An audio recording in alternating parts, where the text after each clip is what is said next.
Good morning, good afternoon, good evening, wherever you may be.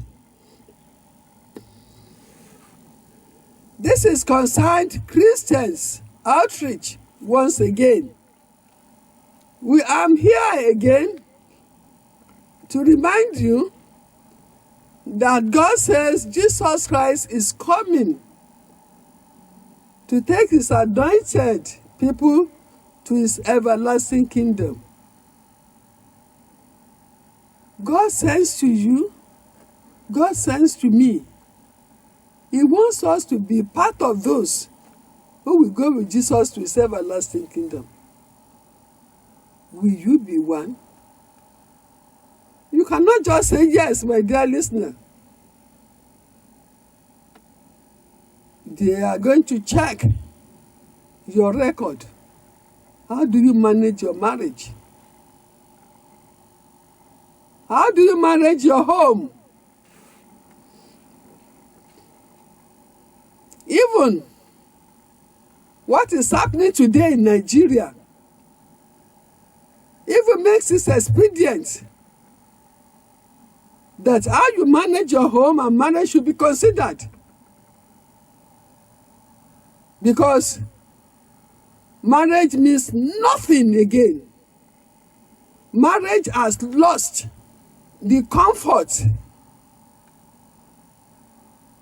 It has lost the covenant that God designs for it when he established it. It appears people have forgotten it. Some go into marriage so as a social matter, because my friend has married, my sibling has married, I too must get married. They don't know. They don't have an iota of truth about what God wants in marriage. Last week, we looked at how religion and culture in Nigeria perpetuate violence against women and girls. We want to continue today. Last week, we stopped at where an abused woman goes to the church for assistance. And the assistance she gets from the church is that she is sent to the counseling units of the church. And the counseling unit advises her to be like Jesus Christ, to forgive the husband, and she should continue to endure because God hates divorce. Does that save the situation? Even you too, you will wonder that our religious leaders, they are human beings. Many of them too appear, or some of them appear to have forgotten the covenant of marriage. And that is why you see some pastors beating their wives, even openly. Or a woman going to the church to attack the pastor's husband. Once you beat your wife, once there is domestic violence, remember, the covenant you went into on the day of your marriage is broken. Because you say, I, Shola, or I, Jonathan, take you, Janet, as my wedded wife, to have and to hold, to love. Do you love when you batter your wife? When you kill her? When you pour acid on her? Is that an expression? Don't you know the moment you abuse your wife, you have contravened God's covenant? So we see that we cannot keep the church out of those contributing to domestic violence. The church helps in perpetrating domestic violence. And then, once there is, you don't even know what, once they start the abuse, they talk of nothing but, what is the final something? Divorce. We divorce. They are forgotten that God does not want divorce. Marriage is meant to be permanent. Divorce, which God says he hates, has now found its way into the church. And they talk more of divorce of convenience. And this is what is mostly common in the church.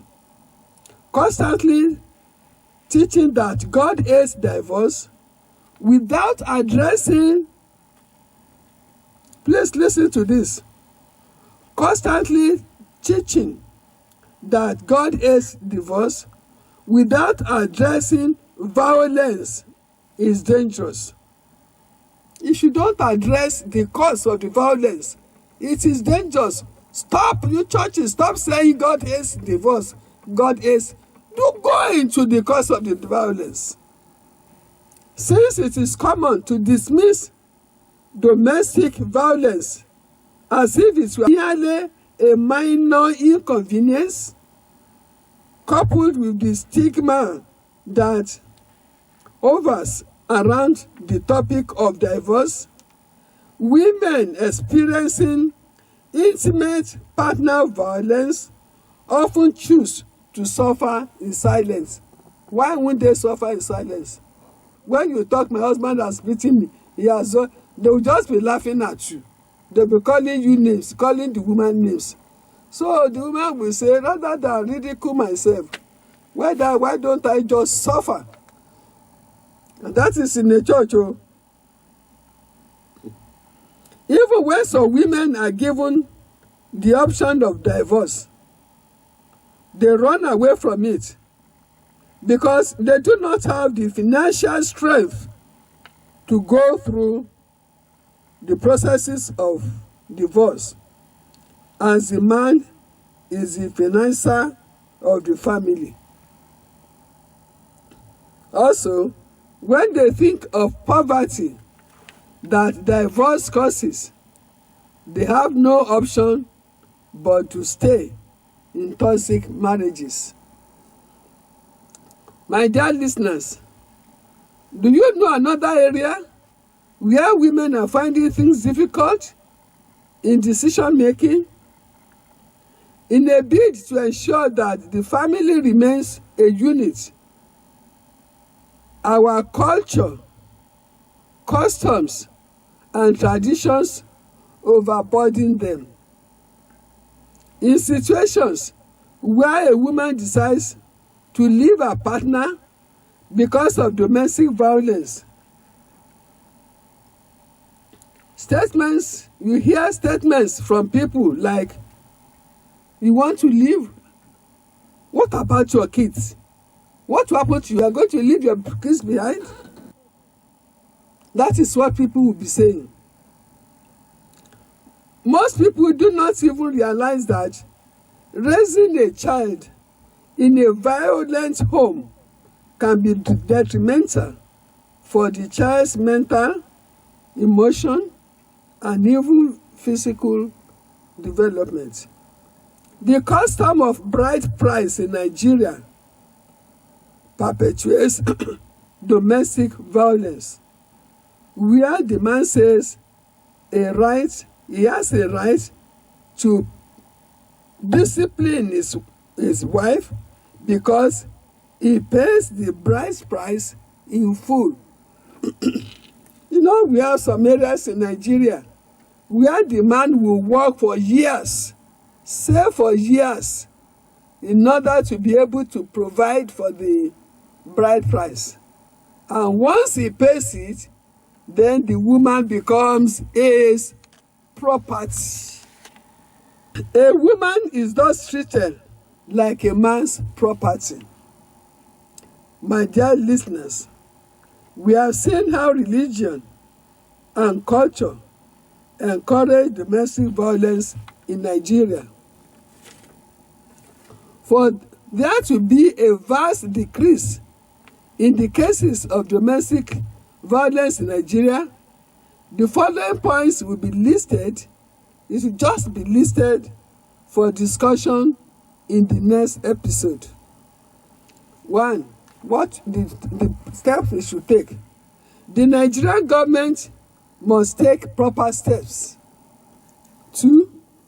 Women and girls must learn about their basic human rights, financial rights, and economic emancipation. In this case, a woman who wants to go into marriage must herself be economically buoyant. A woman who has no job or whose husband tells her that sit at home, don't do anything, just be taking care of the children, I will be providing the finance, must realize that she's digging a hole for future punishment, future suffering. So we must, the women and girls must learn that they too must have their own source of income without fully relying on the man for sustenance. 3. Due to the influence religion has on the Nigerian society, religious leaders need to speak out loudly against domestic violence and encourage women to speak up in moments of distress. They must not say it is their private matter. They must speak up. 4. Government must adopt a law that criminalizes marital rape in Nigeria. 5. Education of citizens, both in rural and urban areas, on the menace that is gender-based violence is also necessary. So, my dear listeners, you can see that our religion, whether Christianity or Islam, they perpetuate domestic violence, and our culture too. But at this point, it is necessary that we must all rise up against domestic violence. It is reached a stage which is very disturbing and must not continue. So, my dear listeners, especially you that want to beat your wife now, fighting your wife, better stop it. Stop it. If you do, remember you are broken marriage covenant. And God establishes marriage with a covenant. Thank you.